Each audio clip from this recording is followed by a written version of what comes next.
Hello friends, मैं हूं आपका दोस्त रजत और आज मैं आपके लिए लाया हूं एक बहुत ही अच्छी बेहतरीन चीज। और मैं लाया हूं एक ऐसी गाइड गार्डनिंग से रिलेटेड जो आपके बहुत काम आने वाली है। मैंने अपने 15 साल के एक्सपीरियंस से इस गाइड को बनाया है।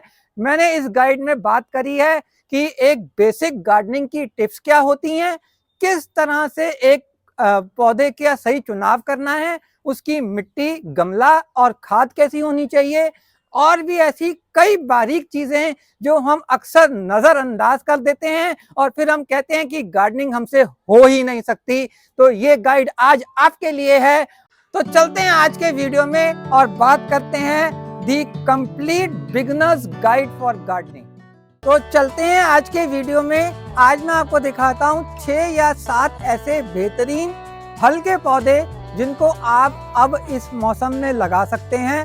तो पौधों के बारे में बात करने से पहले मैं आपको पहले एक चीज़ ये बता दूं कि ज़्यादातर लोग ये सोचते हैं कि जो फल के पेड़ होते हैं, जो पौधे होते हैं, वो ज़्यादातर ज़मीन में लगाए जाते हैं और उनको गमलों में या कंटेनर में नहीं लगा सकते, लेकिन ऐसा नहीं है। आज के ज़माने में ऐसे ऐसे ग्राफ्टेड पौधे आते हैं जिनमें 4 या 5 फुट का भी पौधा जब हो जाता है तो वो फल देने लगता है। अगर आपने ग्राफ्टेड पौधे लिए हैं तो वो आपको अगले 6 महीने से लेके 1 साल के अंदर अंदर फल देने शुरू कर देते हैं।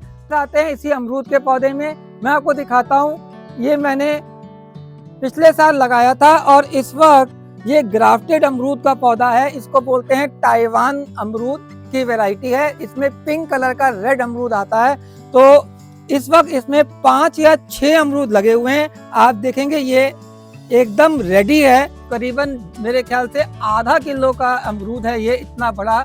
और इस तरह की वैरायटी का अमरूद आप भी लगा सकते हैं। मैं आपको बताता हूँ सबसे पहले इन जनरल किसी भी एक फ्रूट के पौधे को लगाने के लिए किन किन चीज़ों की प्रिपरेशन या तैयारी करनी होती है।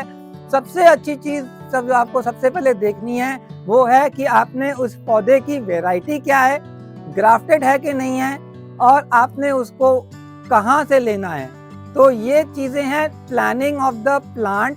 दूसरी चीज़ आपने देखनी है कि कोई भी पौधा, अगर आपका जो फ्रूट प्लांट है उसको एक बहुत ही बड़ा कंटेनर चाहिए होता है। यानी कि आप इसको, जैसे आप देखेंगे मैंने जितने भी लगाए हैं ये तीनों के तीनों ये मेरे 24 बाय 24 के ग्रो बैग में लगे हुए हैं। इससे छोटा ग्रो बैग आप ना लें। अगर आप बड़ा ग्रो बैग में लगाएंगे उसके 2 फायदे हैं। एक, आपको इसकी रीपॉटिंग या ट्रांसफ़र नहीं करना पड़ेगा। पौधा एक बार एडजस्ट हो जाता है तो उसको ज़्यादा छेड़छाड़ नहीं चाहिए होती। तो आपने इसका कंटेनर ग्रो बैग लें। ज़रूरी नहीं है ग्रो बैग हो, आप इससे कोई भी बड़ा, अगर मैं कहूँगा कोई प्लास्टिक का बड़ा ड्रम है या कोई बोरी है जो इससे बराबर इसके जैसी हो, उसमें भी आप एक फ्रूट प्लांट लगा सकते हैं। तो ये तो हुआ कंटेनर के बारे में और पौधा चूज करने के बारे में। इसके अलावा जो जितने भी आपके ये फ्रूट प्लांट्स होते हैं इनकी मिट्टी कैसी होनी चाहिए और इनको सनलाइट कितनी चाहिए ये भी मैं आपको बताऊंगा। फर्टिलाइज़र के बारे में बात हम बाद में करेंगे। तो मिट्टी के बारे में, जब सबसे पहले शुरू में जब हम पहली बार मिट्टी बनाते हैं तो मोर और लेस हर एक पौधे की मिट्टी एक जैसी होती है। खास तौर पे आम का पौधा ज़्यादा सेंसिटिव होता है तो इसको हम अलग से स्पेशल केयर देते हैं, लेकिन बाकी के पौधे जो होते हैं उनमें करीबन एक जैसी मिट्टी बनती है। आपने इसके अंदर 30 to 40% आपने कंपोज मिलाना है। कोई भी कंपोज ले सकते हैं, चाहे वर्मी कंपोज हो, चाहे काउडंग हो, चाहे कुछ भी हो। और इसके अलावा आपने बाकी 30 to 40% लेनी है कोकोपीट। कोकोपीट क्योंकि मेरे यहाँ बहुत ज़्यादा गर्मी रहती है और इनको मैं छत पे लगा रहा हूँ, तो इनके लिए कोकोपीट में एक तो मिट्टी में ठंडक बनी रहती है, दूसरा हमेशा नमी बनी रहती है। मॉइस्चर रहने की वजह से ये पौधे कभी भी सूखते नहीं हैं, खराब नहीं होते। और ज़्यादा पानी अगर आपने दे दिया तो आसानी से ड्रेन आउट हो जाता है। तो कोकोपीट भी आपने इतनी मिलानी है, 40% कंपोज, 40% कोकोपीट और बाकी की 20% जो है वो आप नॉर्मल ग्राउंड सॉइल जो आपकी लोकल है वो मिलाएंगे। नीम की खली ज़रूर मिलानी है। कैल्शियम के लिए आपने बोन मील या जिप्सम का इस्तेमाल कर सकते हैं। तो फ्रूट प्लांट्स को दूसरी चीज ये है कि सनलाइट भी बहुत ज़्यादा चाहिए। ऐसी जगह पर रखें जहाँ पर कम से कम 6 से 8 घंटे की सीधी धूप आनी जरूरी है, नहीं तो ये पौधों में ना तो फ्रूट आएगा ना ही फल लगेगा।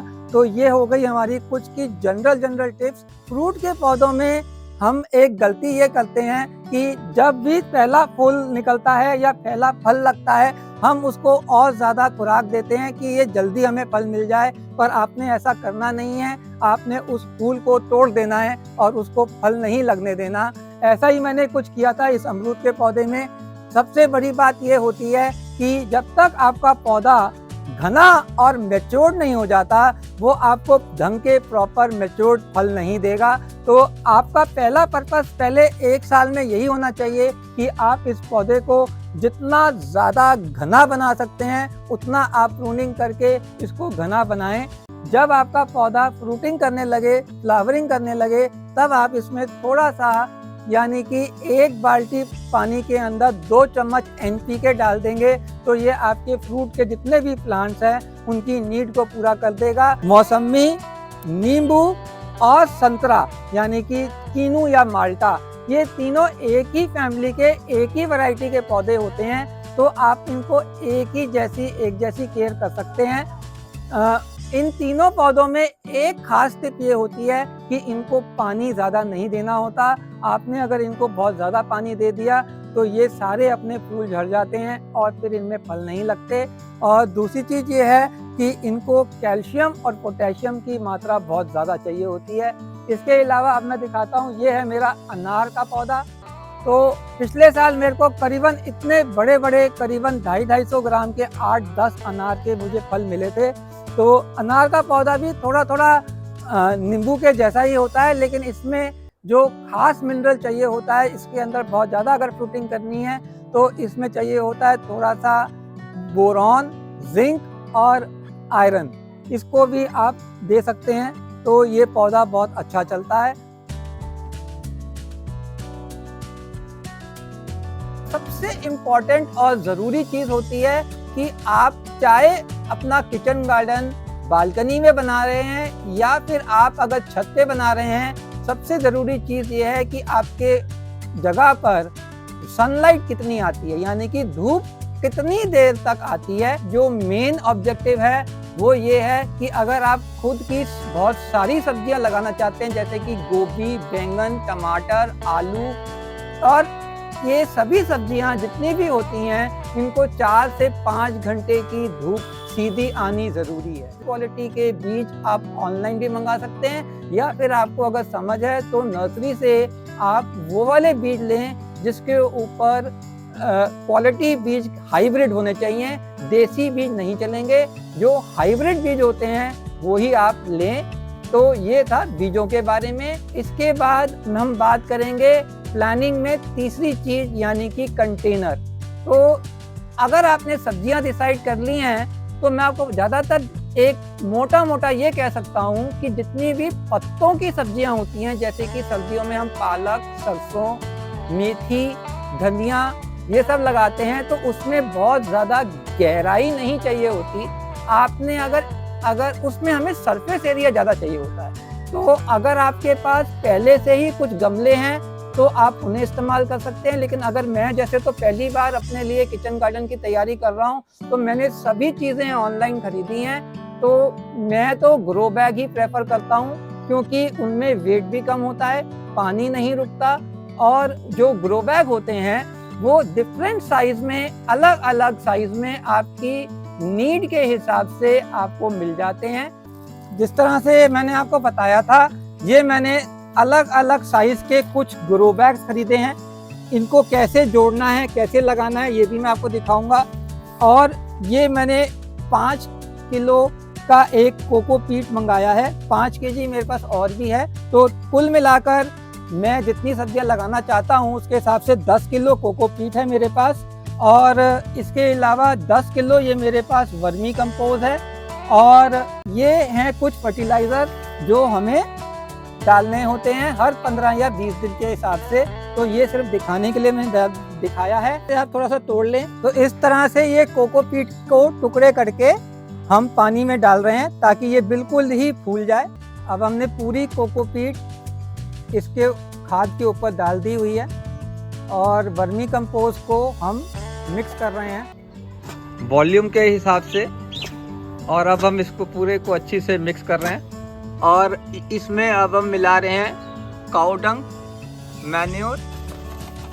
ये हमने काऊ डंग मैन्योर भी इसमें मिला दिया है। और ये है हमारा नीम की खली। अगर आप हड्डी की तरह इसमें से स्मेल आती है और आप अगर चाहते हैं कि आपको बोन मील नहीं पसंद है तो फिर एक जिप्सम करके आता है, लेकिन वो ऑर्गेनिक नहीं केमिकल होता है। और ये हमारा जो मिक्सचर बनेगा अब बिल्कुल परफेक्ट रेशियो में एक मिक्सचर है।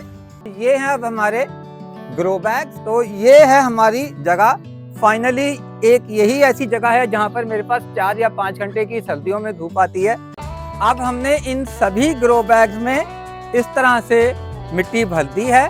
ये मेरे पास 2 बड़े साइज के ग्रो बैग हैं और ये छोटे वाले ग्रो बैग्स हैं। यहाँ पर कौन से बीज लगाएंगे, तो जिस तरह से गाजर और मूली है, इनकी जड़ें ज़्यादा नीचे गहरी तक जाती हैं, तो गाजर और मूली को मैं इस 1 फुट के बड़े ग्रो बैग में डालूंगा।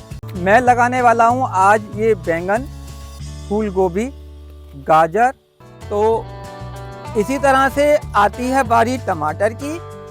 टमाटर के पौधे मुझे बहुत ज़्यादा चाहिए और बहुत पसंद है। ये हमारे रोज़ किचन में काम आते हैं, तो मुझे अच्छी यील्ड चाहिए, तो इस पूरे ग्रो बैग में मैं टमाटर। और अब हमने सभी बीज इसमें बो दिए हैं और अब हम इनमें इस तरह से पाइप से हल्का हल्का बारिश की तरह पानी देना है। बहुत ज़्यादा ज़ोर से पानी नहीं देना, नहीं तो आपके सारे बीज ऊपर आ जाएंगे और वो चिड़ियाँ खा जाएंगी। एक गार्डनर के बिगिनर हैं और आप अभी गार्डनिंग शुरू करना चाहते हैं, तो मेरे ख्याल से आज की इंफॉर्मेशन आपके लिए बहुत ही ज़रूरी हुई होगी। और अगर आपको ये वीडियो मेरा अच्छा लगा तो आप एक लाइक तो बनता ही है, और अगर आप नए आए हैं इस चैनल में तो इस चैनल को सब्सक्राइब कर लें ताकि इस तरह की इंफॉर्मेशन आपको हर बार मिलती जाए, आपको नोटिफिकेशन आ जाए और आप मेरे चैनल के साथ बंधे रहें। और यहीं पर ही इस वीडियो को एंड करते हैं। तो मेरे ख्याल से आज मेरे पास इतनी सारी सब्जियां आज मुझे मिल गई और उम्मीद है आप भी इस तरह से अगर अपने घर में फ्रेश सब्जियां लगाना चाहते हैं तो कुछ इंस्पायर हो गए होंगे। Happy gardening.